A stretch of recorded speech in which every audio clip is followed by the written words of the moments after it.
एक पार्टी है जो मुसलमानों की बात करती है, जो 25 टिकट अगर दे रही है तो उसमें 23 मुस्लिम उम्मीदवार हैं। और जब मुसलमान चुनते हैं, जब AIMIM 5 सीटें जीतती है तो लोग कहते हैं बी टीम है भाजपा की। इसका सीधे मतलब है कि इस देश में RSS इस पॉलिटिक्स को चाहती है कि मुसलमान AIMIM के साथ जाएं। ये सबसे बड़ा तर्क होगा कि हिंदू बीजेपी के साथ आए। वो भाषण क्या देते हैं?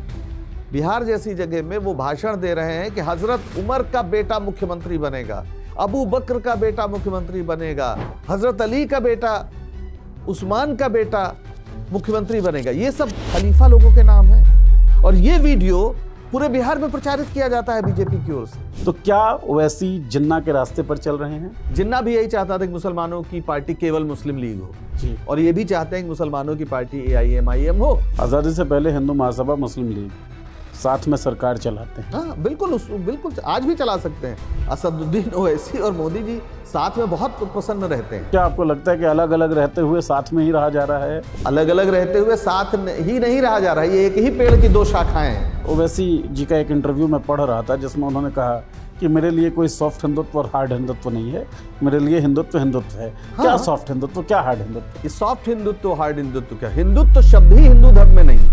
क्या ओवैसी इस देश के आदिवासियों, इस देश के अन्य अल्पसंख्यक वर्ग, इस देश के गरीबों, दलितों, सबकी लड़ाई में उनकी पार्टी कहीं सड़क पे दिख रही है? उनका नारा वो नारा है ना, वो इसलिए कि भाई आप अकेले नहीं जीत सकते, तो आप कह रहे हैं दलित मुस्लिम मिल जाओ। लगातार जो भारतीय चुनावी राजनीति है उसमें मुसलमानों का प्रतिनिधित्व घट रहा है, कोई तो लड़ेगा उस। यहाँ के मुसलमान इसके जवाब में AIMIM के पास जाएंगे तो इसका सीधा मतलब है कि आप फिर RSS की पॉलिटिक्स को मजबूत करते हैं और कोई बात नहीं, और इससे कोई प्रतिनिधित्व नहीं बढ़ेगा। मतलब ये उसी तरह का विभाजन है जिसका अंदेशा सरदार पटेल जता रहे हैं। हाँ, इसीलिए उन्होंने हिंदू राष्ट्र के विचार को सरदार पटेल ने पागलपन कहा।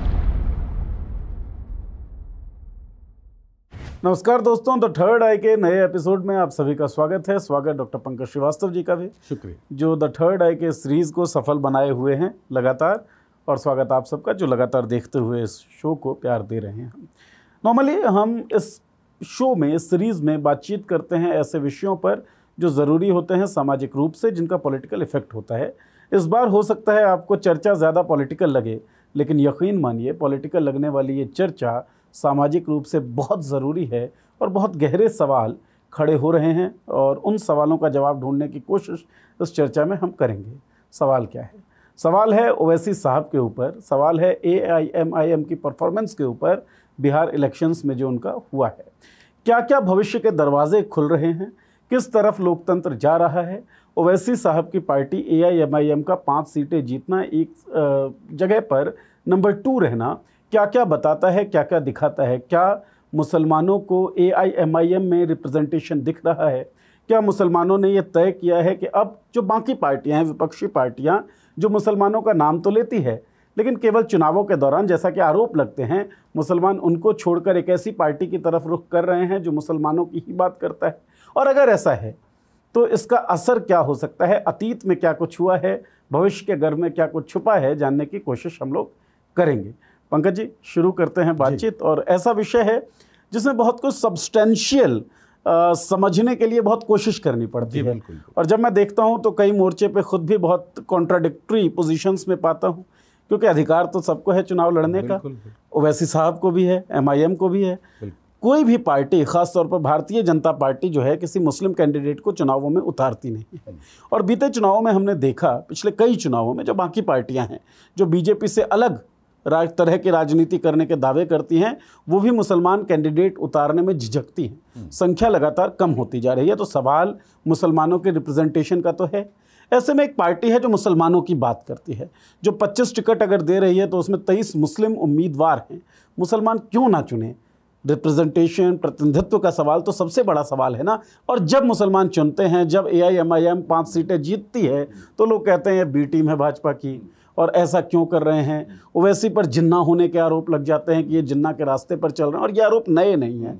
तो क्या ओवैसी जिन्ना के रास्ते पर चल रहे हैं? मंजिल तो वो नहीं है। जिन्ना कहना तो शायद ठीक नहीं है। जिन्ना ने भारत को अंततः तोड़ दिया, और एक आइडिया ऑफ इंडिया पर उनका यकीन नहीं था जिन्ना का बिल्कुल भी, जिसमें एक समावेशी, एक सेकुलर देश बनना था, जिसमें सबको बराबर के अधिकार की बात कही गई थी। उनको इस पर यकीन नहीं हुआ।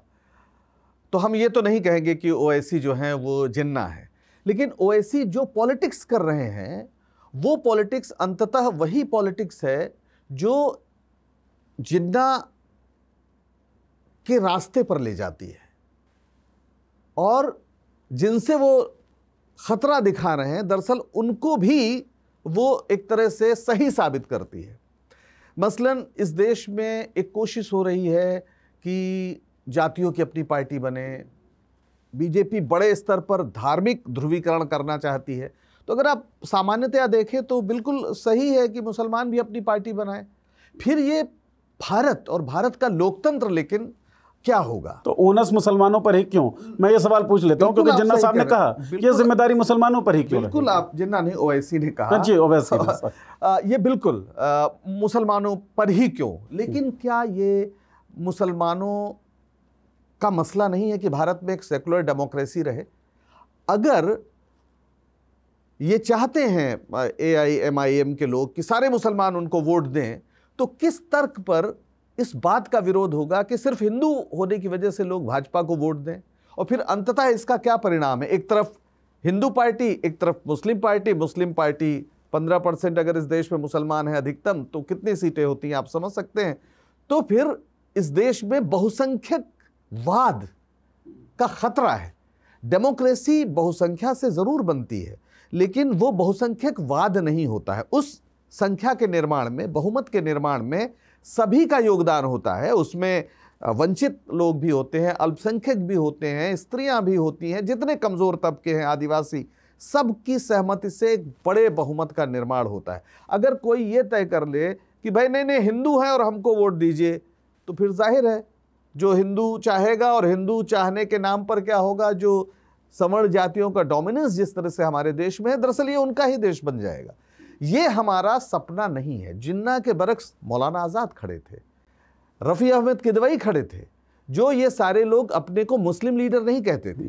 AIMIM या जो ओवैसी साहब हैं वो अंततः क्या हो सकते हैं? एक मुस्लिम लीडर हो सकते हैं।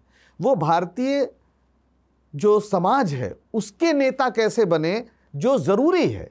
सर, तो आप क्या मुसलमान के रूप में अगर वो सिर्फ अपने को यहीं तक महदूद रखते हैं तो अंततः वो RSS की पॉलिटिक्स को मजबूत ही करते हैं। दूसरा एक यहाँ पर ज़रूरी बात है, अक्सर RSS की ओर से ये प्रचारित किया जाता है कि जो मुसलमान हैं वो जहाँ बहुमत पे होते हैं वहाँ उनके लिए डेमोक्रेसी और सेकुलरिज्म का मसला नहीं है। वो जहाँ अल्पसंख्यक हैं वहीं पर वो इसका महत्व बताते हैं। तो आप उन्हीं की बात को सही कह रहे हैं कि जहाँ मुस्लिम आबादी ज़्यादा है वहीं लड़ेंगे जाकर। एक हैदराबाद की पार्टी अचानक बिहार में भी लड़ रही है, वो असम के बारे में बात कर रही है, वो उत्तर प्रदेश में चुनाव लड़ने की पूरी तैयारी कर रही है। इतने संसाधन आ गए उसके पास और इतना महत्व उसे लगातार टेलीविज़न में, मीडिया में जम के मिल रहा है। और ये कोई संयोग नहीं है, ये एक प्रयोग है। इस पूरी पॉलिटिक्स का एक और जो नतीजा अगर आप बिहार में देखें, बिहार में इस बार सबसे कम मुस्लिम विधायक चुने गए, सबसे कम 11 विधायक चुने गए सिर्फ, उनमें से भी 5 MIM के हैं, जिसमें सबसे ज्यादा AIMIM के। तो इस पॉलिटिक्स से उनको लाभ हुआ। जो उन्होंने भाषण दिए, वो भाषण क्या देते हैं? बिहार जैसी जगह में वो भाषण दे रहे हैं कि हजरत उमर का बेटा मुख्यमंत्री बनेगा, अबू बकर का बेटा मुख्यमंत्री बनेगा, हजरत अली का बेटा, उस्मान का बेटा मुख्यमंत्री बनेगा। ये सब खलीफा लोगों के नाम हैं और ये वीडियो पूरे बिहार में प्रचारित किया जाता है बीजेपी की ओर से। तो अंततः आप रोजी रोजगार के सवाल पे, शिक्षा के सवाल पर, सारी बिहार की जनता के सवाल पर नहीं बात कर रहे हैं। आप कह रहे हैं कि मुख्यमंत्री बनेगा, कैसे बनेगा?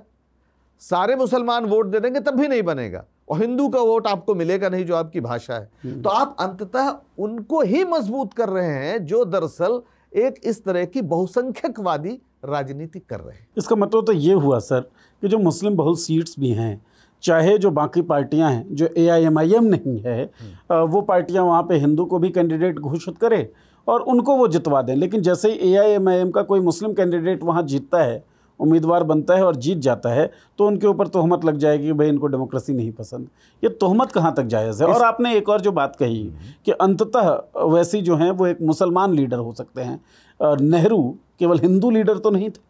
राहुल गांधी को आप क्यों नहीं कहते कि अंततः वो केवल हिंदू लीडर हो सकते हैं?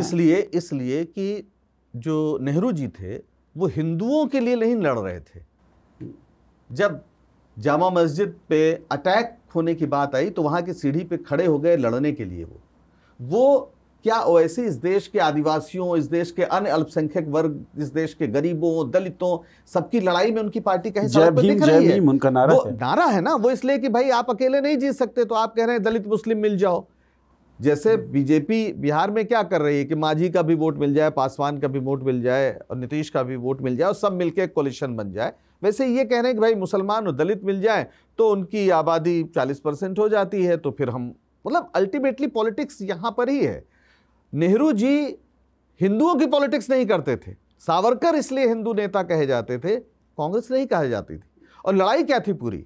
मुस्लिम लीग से तो यही लड़ाई थी ना। मुस्लिम लीग कहती थी कि हमें आप मुसलमानों का प्रतिनिधि मानिए, कांग्रेस कहती थी कि मुसलमान हमारी पार्टी में भी है और हम उनके जो प्रतिनिधि चुने जाते थे, कहीं उनका डेलीगेशन जाता था तो उसमें मुसलमान भी रहते थे। ये बात जिन्ना को बड़ी नागवार गुजरती थी। वो ये चाहते थे कि मुस्लिम लीग के लोगों को मुस्लिम माना जाए, उनको रिप्रेजेंटेटिव, कांग्रेस को हिंदुओं का मान लीजिए आप, लेकिन दोनों का मत मानिए। इसीलिए जो भारतीय राष्ट्रवाद जो रहा है वो दोनों, ये धर्म को राष्ट्रीयता का आधार नहीं मानता है। अगर आप बात कर ही रहे हैं तो फिर मैं इसलिए ना कि AIMIM कोई अचानक पैदा हुई पार्टी नहीं जी। इसका एक इतिहास है और वो इतिहास, माफ करिएगा, बहुत परेशान करने वाला है। आपको याद होगा आज़ादी के पहले का जिक्र करें, अगर आप पढ़ें तो हैदराबाद में जो निज़ाम था वो एक स्वतंत्र हैदराबाद चाहता था जी।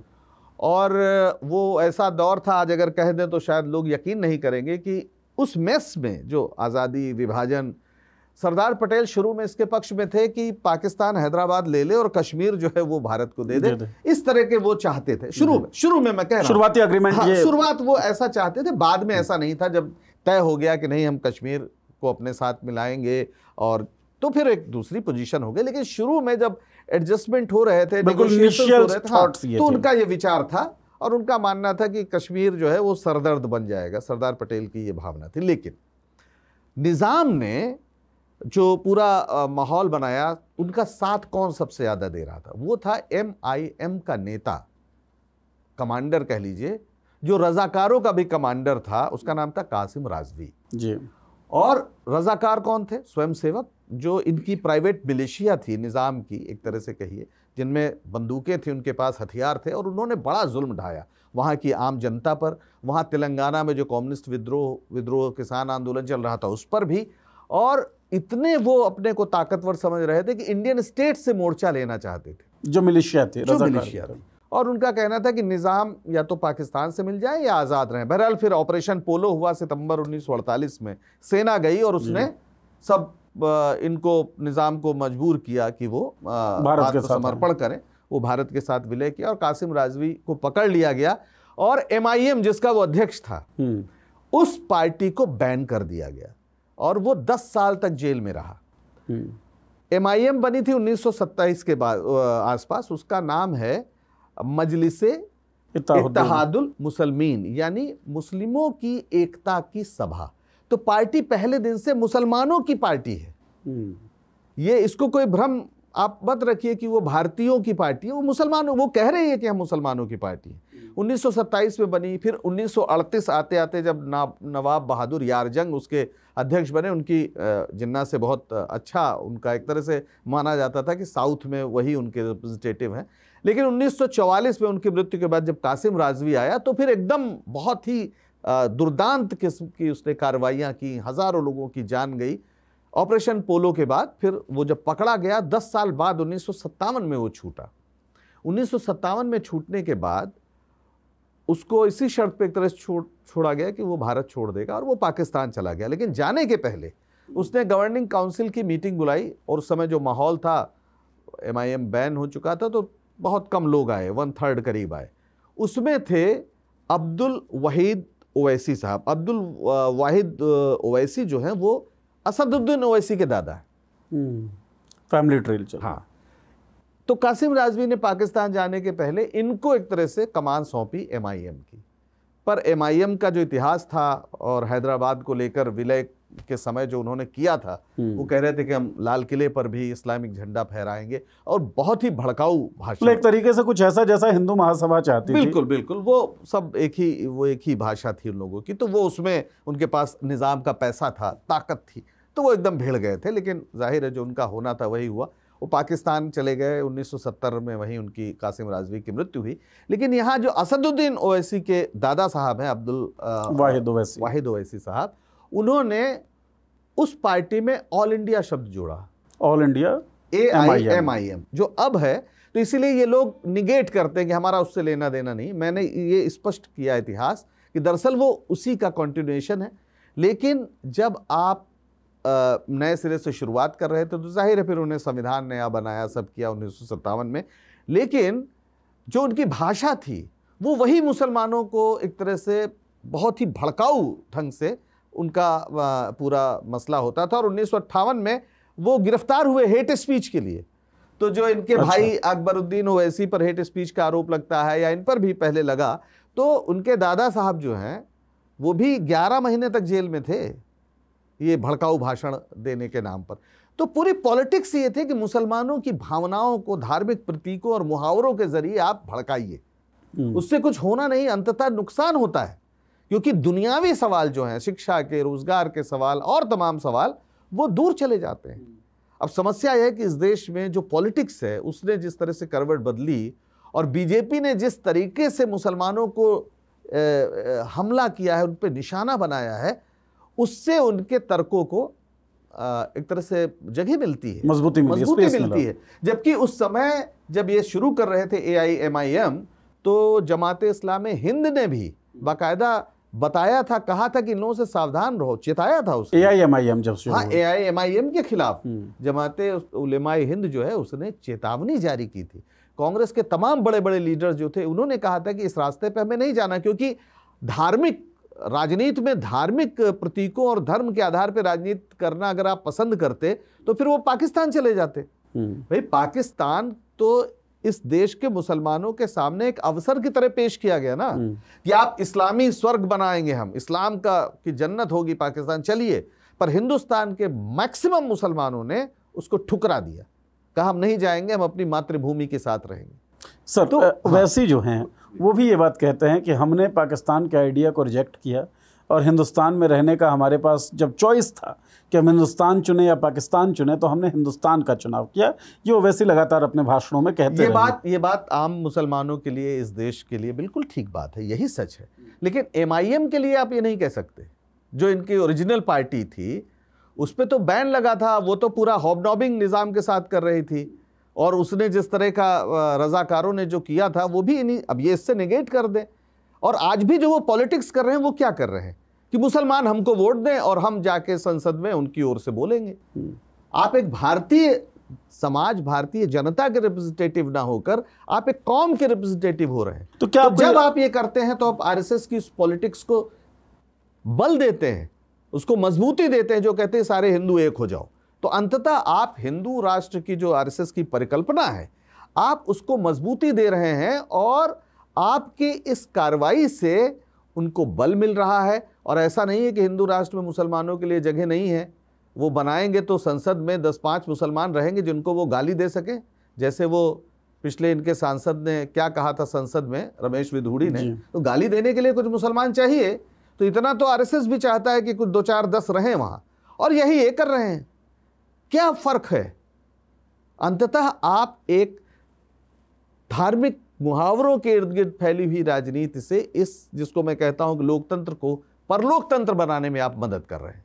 आप इतिहास की जब बात कर रहे हैं तो एक किताब है फ्रीडम एट मिडनाइट जी, और उसके ऊपर एक सीरीज़ भी आई। वो सीरीज़ में देख रहा था, दृश्य मेरे सामने है कि 1937 के अंतरिम चुनाव होते हैं। जिन्ना कांग्रेस ऑफिस में जाते हैं मिठाई का डब्बा लेकर, नेहरू जी मिठाई खाते नहीं हैं, और नेहरू जी फिर कहते हैं कि भाई अंतरिम चुनावों के रिज़ल्ट क्या रहे, और जिन्ना वहाँ पर उनका मुंह बिल्कुल नीचे हो जाता है, क्योंकि पृथक निर्वाचन मंडल थे, लेकिन फिर भी जो मुस्लिम लीग थी उसको बहुत ज़्यादा सीट्स नहीं दी। मतलब मुसलमानों ने भी, मुसलमान नेतृत्व जो मुस्लिम लीग बार बार कह रहा था या जिन्ना कह रहे थे कि मुसलमानों के प्रतिनिधि हम हैं, उसको ठुकरा दिया था, इनकार कर दिया था। फिलहाल बिहार में सीमांचल की जो 5 सीटें हैं, 2020 में भी AIMIM जीती और इस बार भी 5 सीटों पे AIMIM जीती है। पिछले 10-12 सालों में ओवैसी की चर्चाएं ज़्यादा हुई हैं, ओवैसी का फुटप्रिंट जो है वो बढ़ता हुआ दिख रहा है। तो 1937 के उस सिचुएशन से इस सिचुएशन को आप कैसे देख रहे हैं? प्रयास देखिए उस समय क्या था, जिन्ना यही चाहते थे कि मुसलमानों को की पार्टी मुस्लिम लीग को मान लिया जाए। और इस समय आप याद रखिए कि जो वोट थे ना, वो बहुत कम लोगों को वोट देने का अधिकार था। शायद पूरी मुस्लिम आबादी के 10% लोग भी नहीं थे जिनको वोट देने का अधिकार था, और उसमें भी मुस्लिम लीग से ज़्यादा कांग्रेस को सफलता मिल रही थी। तो ये जाहिर है जिन्ना के लिए बहुत परेशानी वाली बात थी। तो उस समय का जो मुसलमान था उसने तय किया था कि हमें एक सेकुलर डेमोक्रेटिक इंडिया की ओर जाना है। जब आज़ादी के समय, और 37 की जब आप बात कर रहे हैं, तो उस समय पाकिस्तान का आइडिया नहीं आया था, ये 1940 में आया। और 1937 में अहमदाबाद अधिवेशन में हिंदू महासभा के सावरकर ने ये कहा कि हिंदू और मुसलमान 2 राष्ट्र हैं। और जाहिर है जिन्ना को बड़ा अच्छा लगा कि ये बिल्कुल सही कह रहे हैं। और फिर 1940 में उन्होंने इसी 2 राष्ट्र की परिकल्पना के हिसाब से पाकिस्तान के प्रस्ताव को अडॉप्ट किया। 37 तक वो प्रस्ताव नहीं था। ये कोशिश हो रही थी कि पूरी तरीके से मुसलमानों को कुछ अधिकार ऐसे दिए जाए कि भविष्य में कोई उन पर डर न रहे। यहाँ तक कि सेना में भी मुसलमानों को बाकायदा कितनी उनके तादाद रहेगी, ये सब भी वो चाहते थे। और इसीलिए सरदार पटेल का बड़ा मशहूर भाषण है जिसमें उन्होंने कहा है कि जो लोग ये कहते हैं कि बंटवारा एक गलती थी, मैं कभी नहीं मानूंगा, क्योंकि हमने देखा है सरकार में रहकर कि क्या हुआ था। वो संभव ही नहीं था। देश के कई टुकड़े होते अगर हम एक टुकड़ा बर्दाश्त न करते, ये एक विभाजन बर्दाश्त न करते। ये सरदार पटेल ने कहा कि भारत के कई विभाजन होते।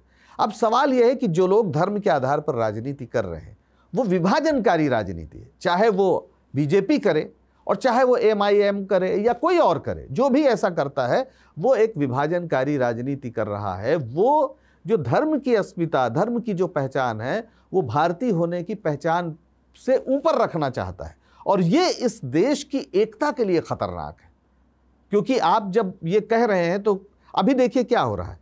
एक बाबा बागेश्वर देश भर में घूम रहा है कि कहते हुए यात्रा की हिंदू राष्ट्र बनाएंगे। आप बताइए कल कोई, और तर्क क्या है कि भारत में हिंदू ज़्यादा है तो हिंदू राष्ट्र बनना चाहिए। तो पंजाब में जो लोग ये कहते हैं कि पंजाब में सिख ज़्यादा है, खालिस्तान बनना चाहिए, तो आपके पास क्या तर्क रहेगा उसे रोकने का? कुछ ऐसे भी स्टेट हैं जहाँ ईसाई ज़्यादा हैं, नॉर्थ ईस्ट में, तो क्या आप कह देंगे कि वो ईसाई राष्ट्र बन जाएगा? तो इस तरह की जो धार्मिक राजनीति, मतलब ये उसी तरह का विभाजन है जिसका अंदेशा सरदार पटेल जता रहे। हाँ, और इसीलिए उन्होंने हिंदू राष्ट्र के विचार को सरदार पटेल ने पागलपन कहा था, और डॉक्टर अंबेडकर ने कहा था कि ये लोकतंत्र के लिए विपत्ति होगा। जब आप धर्म के आधार पर वोट दे रहे हैं तो इसका मतलब आप अपने लौकिक समस्या के लिए वोट नहीं दे रहे हैं, आप एक पारलौकिक वायदे के लिए वोट दे रहे हैं। और ये पार्टियां यही करके लोगों को बेवकूफ़ बना रही। इस देश के मुसलमानों ने बहुत सहा है और आज उन पर बहुत ज़्यादा जुल्म हो रहा है। ये सरकार जिस तरह जुल्म कर रही है, और सभी का ये, मैं तो ये कहूँगा, जो अपने को बड़ा धार्मिक हिंदू भी मानता है, उसका भी ये फर्ज है कि इस अन्याय के खिलाफ खड़ा हो। मुझे एक आपत्ति तो क्या कहें, एक सवाल ज़रूर जगता है जब हम मुसलमानों के खिलाफ जुर्म की बात करते हैं और कहते हैं कि जो मौजूदा सरकार है या सत्ताधारी पार्टी है वो इस तरीके का काम कर रही है। भाई उसका तो पूरा एजेंडा, उसकी पूरी विचारधारा यही चली। 1980 में जब बीजेपी बनती है और चुनाव हार जाती है, 84 में तो गांधीयन सोशलिज्म को फेंक कर और आडवाणी को कमान सौंपी जाती है, भाई उग्र हिंदुत्व के रास्ते पर तो चलो। तो वो तो अपने आइडिया पे अक्षुण्ण खड़े दिखते हैं। जब भारतीय जनता पार्टी चुनावी राजनीति में बहुत ज़बरदस्त तरीके से सफल होती है, तब इलेक्शन दर इलेक्शन मुस्लिमों के प्रतिनिधित्व में कमी भी तो हम देखते ही हैं ना सर। जैसे बिहार इलेक्शन हुआ, कुल 18 मुसलमानों को उम्मीदवार बनाया राष्ट्रीय जनता दल ने, जो सबसे ज़्यादा सीटों पर लड़ी। 10 मुसलमान लोगों को उम्मीदवार बनाया भारतीय राष्ट्रीय कांग्रेस ने। तो लगातार जो भारतीय चुनावी राजनीति है उसमें मुसलमानों का प्रतिनिधित्व घट रहा है। कोई तो लड़ेगा उस प्रतिनिधित्व के लिए। तो ये देखिए, बिल्कुल आप जो कह रहे हैं वो एक चिंता की बात है कि पहली बात तो उन्होंने कहा, बीजेपी ने, कि हम टिकट ही नहीं देंगे। और असम जैसी जगह तो उनका मुख्यमंत्री जो है वो कहता है हमें वोट ही नहीं चाहिए। वो क्यों कहते हैं? वो इसलिए कहते हैं कि इसके बिना पर वो पूरे हिंदू समाज को कैसे गोलबंद करें। अभी भी जो बीजेपी का अपना जो मैनिफेस्टो है उसमें सेकुलर डेमोक्रेसी की बात है कि भारत एक धर्मनिरपेक्ष देश होगा, इस पर वो चलेंगे, ऐसा उन्होंने वादा 1980 में किया था, और घोषणा पत्र तो वो है ही है जो उनकी सैद्धांतिक जो सूत्रबद्ध उन्होंने किया था। लेकिन वो ऐसा करके एक बड़े स्तर पर विभाजन, धार्मिक आधार पर गोलबंदी चाहते हैं। सवाल यह है कि जो AIMIM कर रहे हैं या जो लोग उन्हें वोट दे रहे हैं, वो ऐसा करके क्या इस प्रतिनिधित्व को बढ़ा पाएंगे? ये डर है, इस डर से कि भाई बहुत ज़्यादा जहां मुसलमान कोई होता है उसके खिलाफ ध्रुवीकरण हो जाता है, तो इन पार्टियों ने भी उनको टिकट देना कम कर दिया है। लेकिन आप सोचिए, जब ये पॉलिटिक्स नहीं थी तो इस देश में कई मुख्यमंत्री बने और कोई इशू नहीं हुआ। उसी बिहार में अब्दुल गफूर मुख्यमंत्री थे ना जी, और अब्दुल गफूर एक स्वतंत्रता सेनानी थे। एक बार जयप्रकाश आंदोलन चल रहा था तो वही मुख्यमंत्री थे, किसी ने उनके बारे में कुछ गलत बात कह दी तो जयप्रकाश नारायण ने उन्हें डांटा, उस आदमी को जिसने ऐसा कहा। अब्दुल गफूर एक मुस्लिम लीडर नहीं थे, वो भारतीय राष्ट्रीय कांग्रेस के नेता थे, वो देश के नेता थे। वैसे ही कई लोग यहाँ पे मुख्यमंत्री बने थे राजस्थान में, वो भी बने। सैयदा तैमूर वो असम में बनी थी, महिला मुख्यमंत्री, वो भी मुसलमान थी। AR अंतुले महाराष्ट्र में बने। तो जब सामान्य पॉलिटिक्स हो रही थी तो ऐसा नहीं है कि लोग मतलब टिकट नहीं पा रहे थे, लोग मुख्यमंत्री बन रहे। तो 1985 में इसी बिहार में 34 विधायक चुने गए थे। आबादी तो 17% के आसपास है मेरा ख्याल है बिहार, 34 विधायक चुने गए थे। तो ये खतरा है, और कहीं ना कहीं मैं इस बात को मानने को तैयार हूं कि जो हमारे secular so called secular politicians या पार्टीज हैं, वो इस मामले में कमजोरी भी दिखा रही हैं कि भीड़ के लड़ के बजाय उसमें कहीं उनको एक डर नजर आ रहा है। तो ये उनकी कमजोरी है जिसे दूर करना होगा। लेकिन अगर यहाँ के मुसलमान इसके जवाब में AIMIM के पास जाएंगे तो इसका सीधा मतलब है कि आप फिर RSS की पॉलिटिक्स को मजबूत करते हैं, और कोई बात नहीं, और इससे कोई प्रतिनिधित्व नहीं बढ़ेगा। आप कर लीजिए, आप देख लीजिए कितना बढ़ेगा। जहां पे बोलता है वहीं पे रह पाएंगे। वो कितनी सीटें हो सकती हैं ऐसी। और फिर यह भी सवाल उठता है कि जहां सीटें ज्यादा होंगी वहां AIMIM को जाएगा, तो फिर जहां हिंदू ज्यादा है वो RSS और BJP को साथ क्यों ना जाए?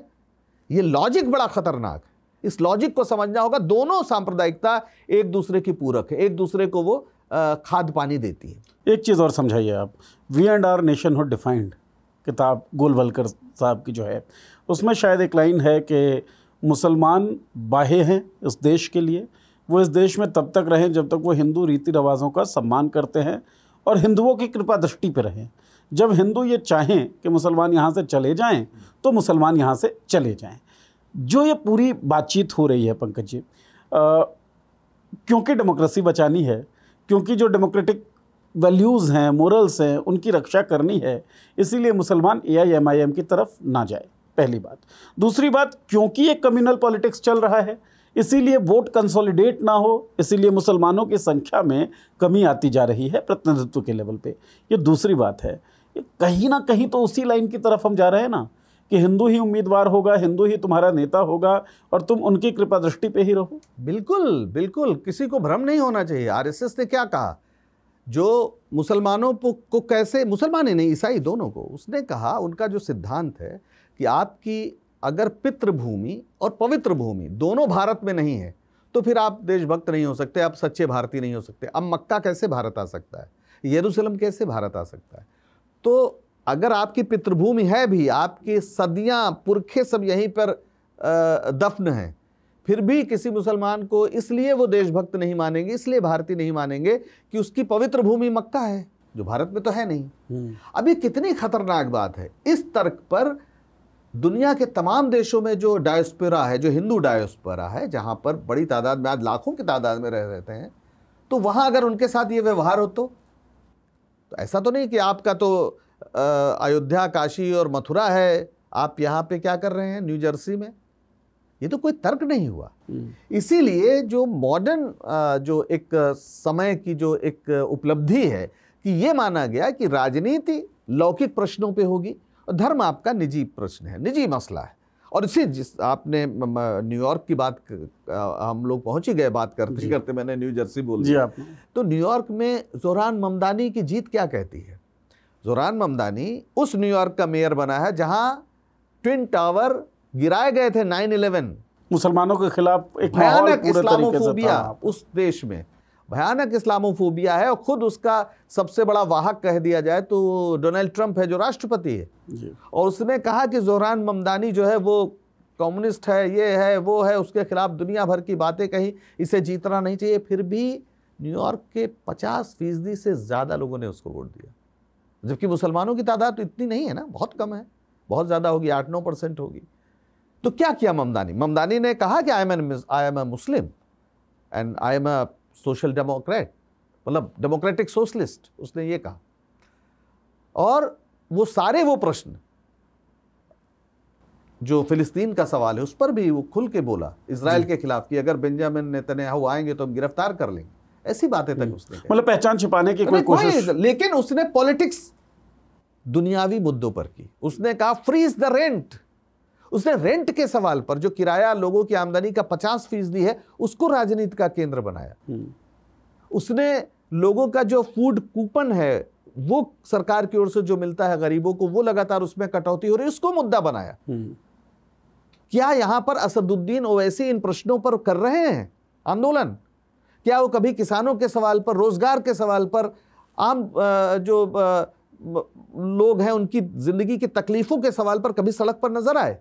अगर वो तो मेरा ख्याल है कि वो CA/NRC के मुद्दे पर भी शाहीन बाग तो नहीं गए, जहां तक शाहीन बाग नहीं गए, लेकिन मुखर रहे थे। ठीक है, मुखर रहे, पर कभी सड़क पे नहीं उतरे और उन पर कोई सरकार की ओर से कार्रवाई नहीं होती किसी तरह का। उन पर कोई आपको जब इस समय सबसे ज्यादा विपक्ष पर हमलावर है, कभी CB, कभी CBI, कभी ED।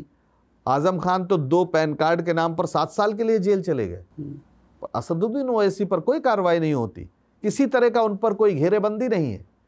और इसका सीधे मतलब है कि इस देश में RSS इस पॉलिटिक्स को चाहती है कि मुसलमान AIMIM के साथ जाएं। यह सबसे बड़ा तर्क होगा कि हिंदू BJP के साथ आए।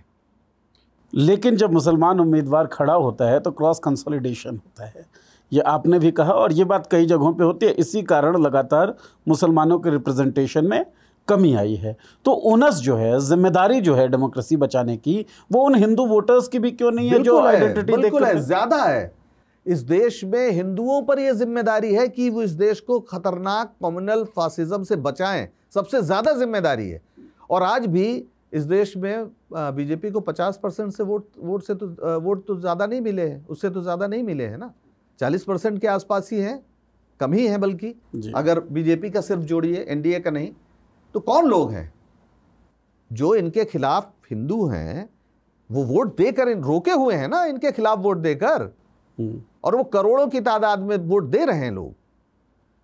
तो अगर इस समय मुसलमान कहेगा कि नहीं, हमसे मतलब नहीं है डेमोक्रेसी बचाने की, तब तो फिर हो गया, फिर तो कोई उम्मीद ही नहीं। डेमोक्रेसी सबका है तो सबको बचाना है, सबकी जिम्मेदारी है, बिल्कुल केवल मुसलमानों की जिम्मेदारी है। तो उस जिम्मेदारी में क्या असदुद्दीन ओवैसी जो है वो अपना पॉलिटिकल करियर छोड़ दे, कह दे हम चुनाव नहीं लड़ेंगे? नहीं, तब उनको ठीक माना जाएगा? उन्हें इस पॉलिटिक्स को बदलना होगा, उन्हें दुनियावी प्रश्नों पर राजनीति करनी होगी। आप केवल मुसलमान की मजलिस बन के, केवल मुसलमानों की मजलिस बन के आप भारतीयों के नेता नहीं हो सकते। आपके नाम में है वो, आपकी विचारधारा में है वो। बहुत सी पार्टी ऐसी बन सकती हैं जो जिनके मुस्लिम लीडर हों और वो उन चीजों पे लड़ाई करें, उन चीजों पे सवाल उठाएं। सर, जब मान लीजिए कम्युनिटी या आइडेंटिटी के नाम पर जो पार्टियों की आप बात कर रहे हैं, वो केवल असदुद्दीन ओवैसी की पार्टी नहीं है। बहुजन समाज पार्टी जो है वो भी इसी देश की पार्टी है ना, उत्तर प्रदेश की एक बड़ी पार्टी। बहुजन समाज पार्टी है, वो दलित पार्टी नहीं है।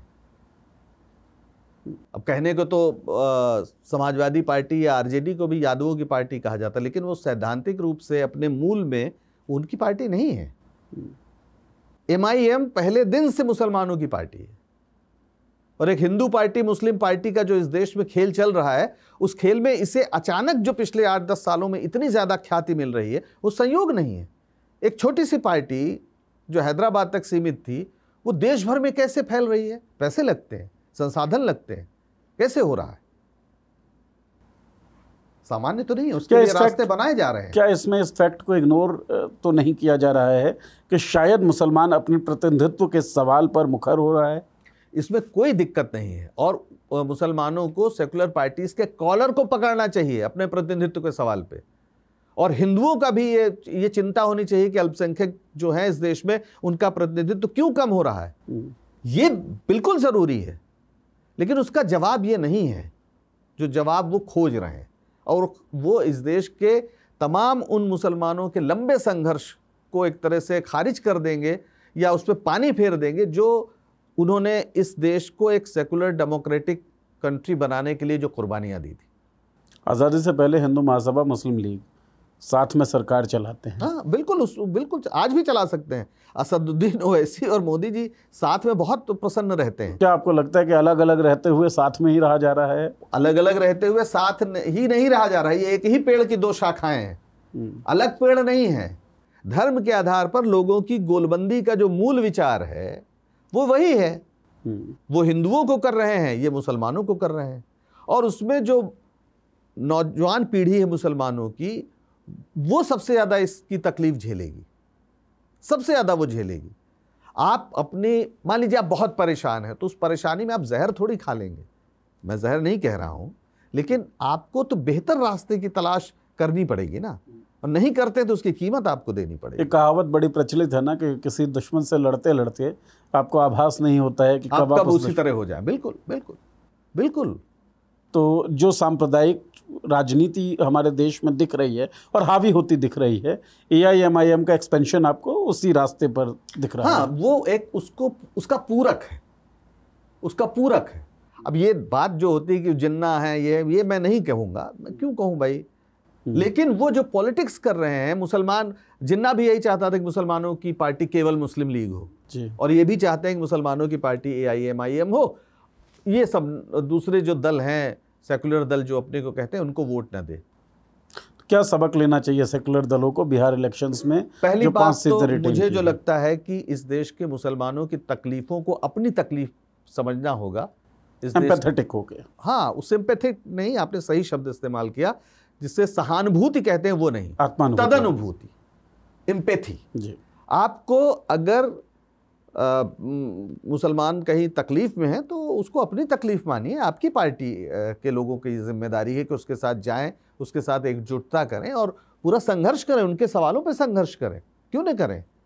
और नहीं करेंगे तो उनके बीच एक खाई अगर पैदा होगी तो उसका फायदा ऐसे ही उठाया जाएगा जी। भाई यही तो इन्होंने भी RSS और BJP ने यही तो कहा कि ये जो हिंदू वोट लेते हैं लेकिन ये तो मुसलमानों का काम करते हैं, उनका ये आरोप है। उधर ये कह रहे हैं कि मतलब जो RSS का सेकुलर दलों, कांग्रेस वगैरह पे क्या आरोप है? यही है कि वोट तो हम हिंदू देते हैं पर ये मुसलमानों के लिए झुके हुए हैं, तुष्टीकरण करते हैं। और ये वही कह रहे हैं कि ये देखिए, ये दरअसल हमारा नाम लेते हैं, हमारा वोट लेते हैं, पर काम हमारा नहीं करते, उनका करते हैं। तो ये है, मुझे लगता है सेकुलर दलों को अपना एक राजनीतिक एजेंडा, अपना घोषणा पत्र सामने रखकर, जिसमें इस देश के अल्पसंख्यकों की सुरक्षा का प्रश्न भी शामिल है। जो तुष्टीकरण कहा जाता है वो इसलिए एक फ्रॉड बात है कि हमारा संविधान इस बात को एक तरह से सुनिश्चित करता है कि आप अल्पसंख्यकों की सुरक्षा के लिए विशेष उपाय करें। आप उसको अक्षुण्ण रखें, वो अक्षुण्ण रखें। यानी वो ये जो कुछ मतलब एक कवि जी आजकल बड़े चर्चित हैं, वो कहते हैं कि कुरान पहले या संविधान पहले। ये बकवास बात है, क्योंकि संविधान ही ये आपको अधिकार देता है कि आप अपने कुरान के प्रति पूरी आस्था रख सकते हैं। वो आपका पारलौकिक सिस्टम है ना, मैं बार बार इसलिए कहता हूं। तो आप, मुझे लगता है कि जो सॉफ्ट हिंदुत्व और हार्ड हिंदुत्व ये शब्द चलते हैं, और ओवैसी जी का एक इंटरव्यू में पढ़ रहा था जिसमें उन्होंने कहा कि मेरे लिए कोई सॉफ्ट हिंदुत्व और हार्ड हिंदुत्व नहीं है, मेरे लिए हिंदुत्व हिंदुत्व है। अब जो आशंकाएं हैं उनकी राजनीति से, वो तो बिल्कुल जायज़ आशंकाएं हैं, लेकिन ये बयान तो ठीक लगता है। हाँ। क्या सॉफ्ट हिंदुत्व, क्या हार्ड हिंदुत्व? भाई सवाल है कि आप भारत के संविधान के प्रति निष्ठा रखते हैं कि नहीं। ये सॉफ्ट हिंदुत्व, हार्ड हिंदुत्व क्या? हिंदुत्व शब्द ही हिंदू धर्म में नहीं है। हिंदुत्व शब्द सावरकर का दिया हुआ है। तो इतना बर हो सकता है कि हम आपको हलाल करेंगे या झटका करेंगे या आपकी अभी केवल पैर में गोली मार के छोड़ देंगे या आपका घर वो दे देंगे, यही फर्क हो सकता है। हिंदुत्व का आइडिया इस देश को एक हिंदू राष्ट्र बनाना है, जिसका अंतिम परिणति यह है कि इस देश में वर्ण व्यवस्था की एक तरह से पुनर्मान्यता कराना है। यही उनके सांस्कृतिक गौरव का असली वो है। तो मुसलमान तो एक बहाना है, अल्टीमेटली तो आपको शूद्रों को, जो तमाम पिछड़ी जातियां हैं उनको नियंत्रित रखना है। और ये सब किसान भी हैं, ये दस्तकार भी हैं, ये बुनकर भी हैं, तो इनके सवाल जब उठते हैं जो दुनियावी सवाल हैं तो फिर इनको परेशानी होती है। जब किसान सड़क पे आ जाता है तो परेशानी होती है, उस समय वो भूल जाता है, उसे लगता है कि हम तो किसान हैं, हमारे वर्गीय प्रश्न, तो वर्गीय प्रश्न ना उठें इस देश में। आपने 10,000 देकर वोट खरीद लिया बिहार में ना। मैं इस बात को नहीं मानता कि सारे लोग वहां कॉम्युनल हो गए इसलिए बीजेपी को वोट दिया, लेकिन जो सबसे गरीब राज्य है, जहां प्रति कैपिटा इनकम बहुत कम है, सबसे कम है देश में, और सब सहारन अफ्रीकी देशों के बराबर है तमाम, उससे भी कई जगह कम है। अगर वहां पर 10,000 रुपए किसी महिला को आ जाए और 2 लाख का वादा हो जाए तो क्यों वोट नहीं देगी? तो ये सीधे सीधे आपने वोट खरीदा है। और फिर ये भी है कि इस बार तो मोदी जी ने खरीदा है, कल कोई 50,000 देने वाला आ जाए तो वो कौन आ सकता है? बहुत बड़ा उद्योगपति, देश क्या विदेश का भी आ सकता है, अपनी कोई पार्टी फ्लोट करे, हर आदमी के जेब में 1 लाख रुपया डाल दे और सरकार बना लेगा। एक आइडिया एस्टेब्लिश आपने किया जिसका नुकसान है लॉन्ग रन में। बहुत ही भयानक आइडिया है जी, बहुत ही भयानक आइडिया। तो जिस तरीके से पितृसत्तात्मक जो दोष होते हैं, या पितृसत्तात्मक केवल पुरुष ही नहीं होगा, वो स्त्री भी हो सकती है। जिस तरीके से मनुवादी केवल ब्राह्मण नहीं, कोई दलित भी हो सकता है, क्योंकि ये सब कुछ एक विचारधारा है। उसी तरीके से हिंदू राष्ट्र के रास्ते पर चलने वाला ज़रूरी नहीं हिंदू ही हो, उस आइडिया को कोई मुसलमान भी मजबूत कर रहा हो सकता है। और AIMIM के ओवैसी साहब की जो भाषा है, वो भाषा कहीं ना कहीं उस कम्युनल पॉलिटिक्स को स्ट्रेंथन करती हुई दिखती है। आपको क्या लगता है? मुझे लगता है कि बहुत सारे सवाल होंगे, तो वो सवाल ज़रूर लिख दीजिए। ओवैसी साहब की राजनीति, AIMIM की राजनीति और मुसलमानों के प्रतिनिधित्व के जो सवाल हैं आपके जहन में अगर हैं तो इस वीडियो के कमेंट बॉक्स में लिखें, ताकि उस पर हम लोग चर्चा ज़रूर कर सकें। पंकज जी, बहुत बहुत शुक्रिया बातचीत करने के लिए, बहुत बहुत शुक्रिया शो को देखने के लिए, धन्यवाद।